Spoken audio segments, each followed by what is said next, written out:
study that we have just conducted for the National Academy of Sciences, Engineering, and Medicine on adolescent development was arranged and commissioned by a number of foundations to help rethink adolescence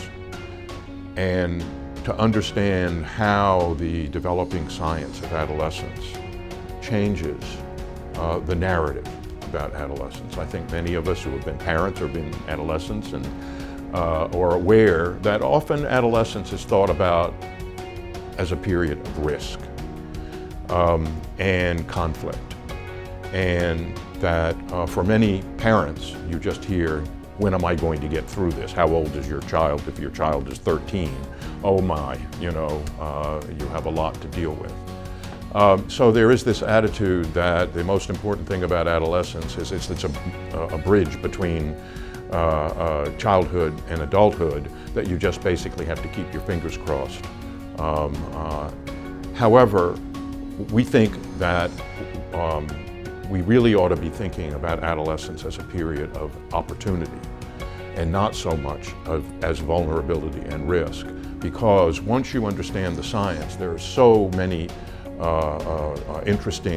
developmentally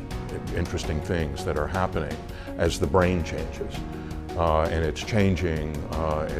more. The scientists call this plasticity, but the brain is changing more during this period of adolescence than in any time in the period of development since infancy and early childhood. So the point was to think about what is happening to the adolescent brain and how people are developing during that period, and think about it as a period of opportunity, of curiosity, of exploration, of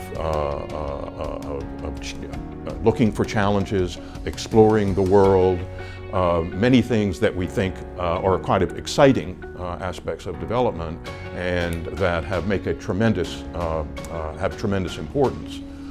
for the development of the person in the future.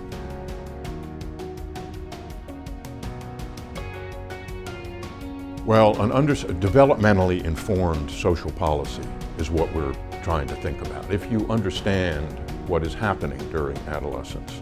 and the importance of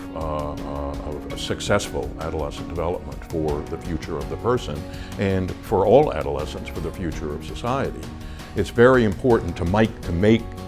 provide the right supports and the right investments in people during the adolescent period.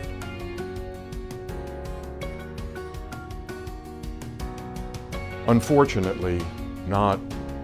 every adolescent is starting from the same point in terms of taking advantage of their developmental potential during this very important transition period of life. It is well known that there are tremendous wide disparities in family income, in family support systems, and in neighborhood resources, general access to the tools that young people need in order to be able to take advantage of this period of their lives, including, translates also into the quality of schools, the availability of the kinds of exploratory and recreational activities afterwards, the access to safe communities so that they're not concerned about